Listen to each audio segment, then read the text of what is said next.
কালকে গেছিলাম বিচিত্রা শুনতে। তো একটা বন্ধু জোর করে এই যে দেখো ছোলা বাদাম নিয়ে দিয়েছিল। মানে 25 টাকার তোমার কত দিয়েছিল, 250 কি কত 150 গ্রাম মনে হয় দিয়েছিল 25 টাকার। তো এই নিলাম বাটি, আর এই নিলাম চামচ, আর এখানে রয়েছে বিট লবণ। এখন বসে বসে খাবো, টাইম পাচ্ছি না, তো এখন ভাবছি এগুলো একটা একটা করে, হ্যাঁ, ছোলা এইভাবে এইভাবে এই করে করে অনেক টাইম লাগছে। ওই জন্য কী করবো, আগে সবটিকে একসঙ্গে ছেলিয়ে নেবো, ছেলিয়ে এখানে রেখে দেবো, তারপরে লবণ দিয়ে খাবো। দেখো কতগুলো, দেখো এতগুলো ভেঙে তারপরে এই কয়েকটা বাদাম বেরোলো, দেখতে পাচ্ছ, এই কয়েকটা। তো এবার এগুলো কী করবো, এইরকম চামচ দিয়ে উঠাবো আর খাবো।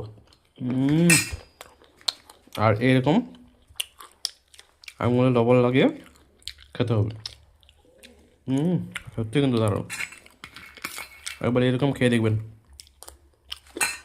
আর একটা একটা করে ছোটো লেয়ার খেলে সেই তো ওরকম টেস্ট আসে না, এরকম খেয়ে দেখবেন কত সুন্দর লাগে।